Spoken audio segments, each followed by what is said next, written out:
Well, last night we screened the first part of my interview with author, journalist, contrarian and atheist Christopher Hitchens, who was diagnosed with stage 4 cancer earlier this year. It was an extremely frank and moving conversation with a remarkable man summing up the meaning of his life even as he faces death. Well, tonight's second part covers rather different territory, his public life and public battles. And we talk about some of the extraordinary events in recent history which led Hitchens to break his long-standing ties with the left. Here's the second part of our two-part special. It was filmed in Washington last week. Christopher Hitchens, thanks for joining us again. Nice to be back. The first time I met you... Or still here, or whichever it is. Yeah, definitely still here. The first time I met you face-to-face was on September 11, 2002. And as you'll recall, we were sitting on a building across from that awful hole in the ground that once held the Twin Towers. And at the time, yes, I can remember you describing to us that it took that event to totally transform you into an American. Tell us why. Well, I had by then lived about a quarter of a century in the United States with a green card.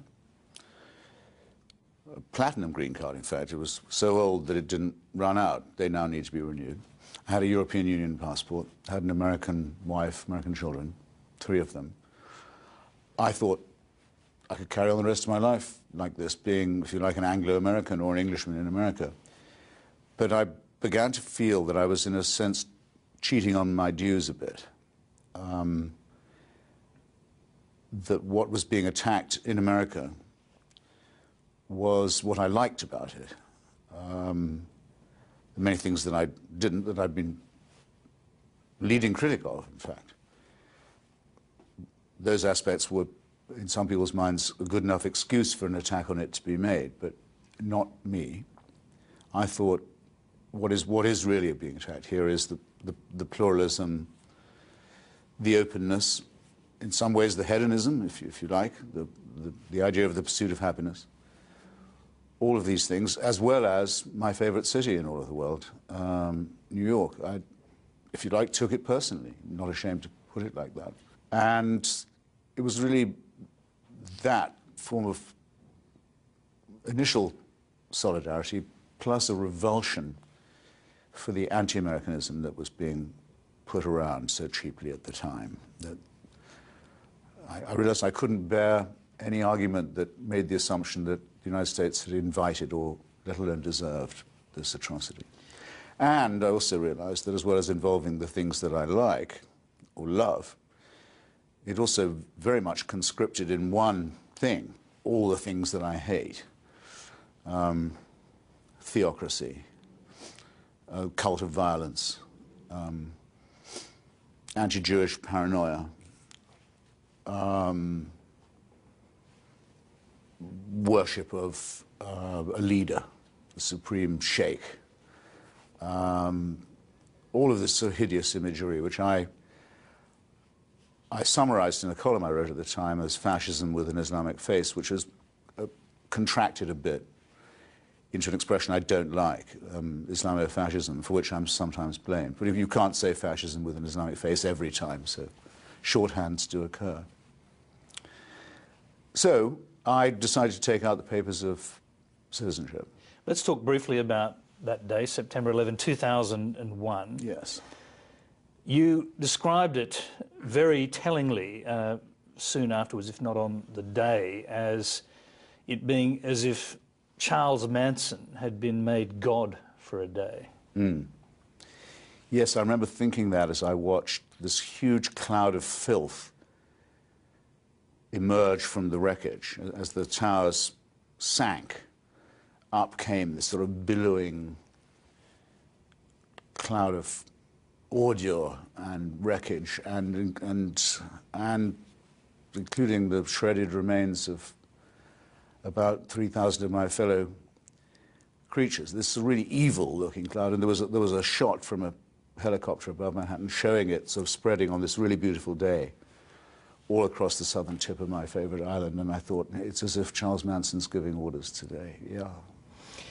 The other... That's how it felt. I think about it every day, still. take yourself back then to watching it, because one of the most horrific images, and I think you actually described this as one of the most horrific images that still remains in your head that you've ever seen, and that is the burning people falling, or jumping in fact, from the towers before they collapsed. Yes. Yes, hesitating between jumping to their deaths or being burned alive, and getting both, jumping while burning. And a terrible little shrill cry that was overheard on the streets of Greenwich Village by a school teacher who was trying to escort some children along the sidewalk, and one of them pointing and saying, "Look, teacher, the birds are on fire." A childish attempt to rationalize what was going on and make sense of it, or if you like to, it's the wrong word in a way, but to humanize it. That stayed in my mind as well, still does. One of the more remarkable things that happened in the aftermath was the reaction of some on the left, and I'm sure this rather helped helped galvanise the transformation that you were already undergoing, and particularly from the reaction from people like Noam Chomsky. Tell us a little bit about that. Well, once I'd sorted out my various impressions of the day, which I had in common with everyone else, and which also included the realization that a friend of mine had just been flown into the walls of the Pentagon, I felt with that additional horror, much as everyone else did. You had to go work through shock, rage, fear, not so much, oddly enough. I mean, I didn't feel I was frightened by it, but I was very powerfully shaken by it. And then I wasn't sure whether to trust myself with this, but actually I have to admit it, a sort of sense of exhilaration coming from, okay, it's everything I hate versus everything I love. It's a summons of a sort. It's, okay, now if you don't recognize this as a crisis, when would you recognize one? And then very soon succeeded by the realization, I'd by then been working for The Nation magazine as a columnist for the flagship journal of the American left for upwards of 2 decades. Immediately realizing I wasn't going to like what quite a lot of my comrades were going to say. And I remember thinking of Noam Chomsky, Michael Moore, Howard Zinn, and a few others. They would find a way of explaining this away. And that I wasn't in the mood for it. And I don't just mean mood for that moment. It wasn't a temporary sort of eruption of my digestive system or anything. That I wasn't prepared to tolerate that. It's interesting because your memoir, particularly the last chapter, or not only the last chapter, but all through the memoir, this is a recurring theme. You talk about mutating from one identity to another. In fact, the last chapter deals with people changing their minds on big issues. Are you trying to deal once and for all with your reasons for moving away from the left? Yes, I suppose I am. But I'm trying to do it in such a way as not to seem to follow, or indeed to follow at all, a script that I think everyone knows in their mind. That's, roughly speaking, you know, people are sort of idealistic lefties when they're young, and then they become paunchy and compromised and cynical, and they become more conservative and so forth. Well, your friend Julian Barnes, the novelist, actually yes. wrote about you in this well, regard. He doesn't say me. He doesn't, but you identified it as being you. I decided to pick a fight on it.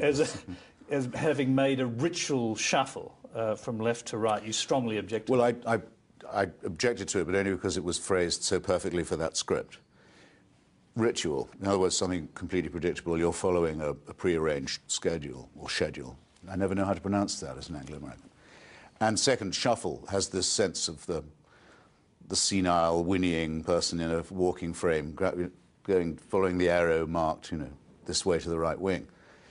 Well, I can't be a judge in my own cause, and I don't know how I look to other people or how I sound or how I seem on the page, but I think I'd have a fair chance of beating that cliché rap. Not a reactionary. I've never been any kind of conservative. I think the positions that I hold against Islamic theocracy are, for example, and especially its extension by criminal violence are defenses of the Enlightenment, which is the most radical conclusion humanity has yet reached and the greatest of its radical achievements. I won't enumerate them, I'm just assume people know what I mean by that. That these things probably do need to be defended every generation, that this is our call for that. Don't want to be found wanting. The reactionaries, I think, are those who try and accommodate themselves to it, or try and make excuses for the use of promiscuous violence, or the existence of, or the proposal for, say, something like the re-establishment of the caliphate. I mean, what could be more conservative than saying that not just an empire should be established, a religious one, but a former empire should be re-established. I mean, imperial nostalgia as well as imperialism. And that gets subsumed into the more general view that, well, the real enemy is globalization and the United States. It's your experience of reporting in Sarajevo under siege, and I think that was back in '91. Yes. That seems to have transformed your ideas about using military power, and particularly using American military power against the perpetrators of crimes against humanity. I decided I had to go to Bosnia to see if it was really true that mass murder on the basis of ethnicity was being employed as a tactic in Europe after the fall of the Berlin Wall, with NATO doing nothing about it, and the United Nations and the EU powerless to do a thing. Is this really happening? Can we actually be watching this as spectators? Went to Sarajevo, saw it happening. Modern, sophisticated, cosmopolitan city with no defenses, being bombed and shelled round the clock by militias trying to carry out what they themselves call, the propaganda term was not used against them, it was coined by them. They said they were cleansing. It was really happening, and it was really true that no European country and no international body was willing to do anything to arrest it. And I thought, well, the only power that can possibly stop this or turn it back is the United States. Well, in fact, as you watched mortars hit the great library, the National Library of Bosnia. The National Library in Sarajevo. Deliberate destruction of the cultural patrimony of one of Europe's most beautiful cities in broad daylight, unrebuked, unpunished. I agreed with what most of the Bosnians I knew wanted to see. They wanted to see the USAF appear in the skies and blow those militias off the mountain and get rid of the Milosevic regime. And I should just add, because it's not a detail, in the end, we did win the argument. I came back to Washington and I joined the faction that was arguing for this intervention. We took a long time to persuade Clinton. I don't say we did it, but we were among those who tried. Tony Blair was very important too in persuading him, I think, to adopt this policy.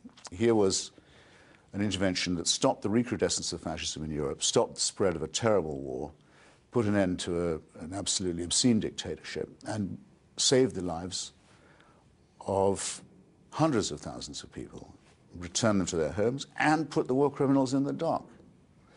And most of the left, not all, because people like myself and Susan Sontag and David Reif and the Tribune group in the British Parliamentary Labour Party and many other honourable leftists were for it.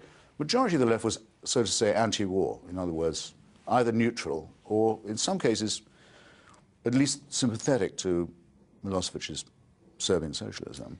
And I thought, well, that now to me has become a reactionary position.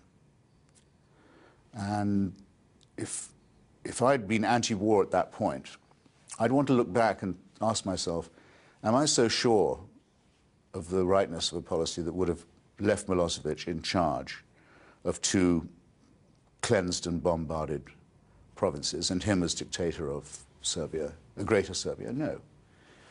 But this outbreak of self-criticism has yet to occur among many of my comrades, I'm sorry to say. There are some extraordinary public moments in your journey away from the left. Tell us about the voice message left by the old communist diehard Dorothy Healey after you volunteered to testify against Bill Clinton and his aides, accusing them of lying.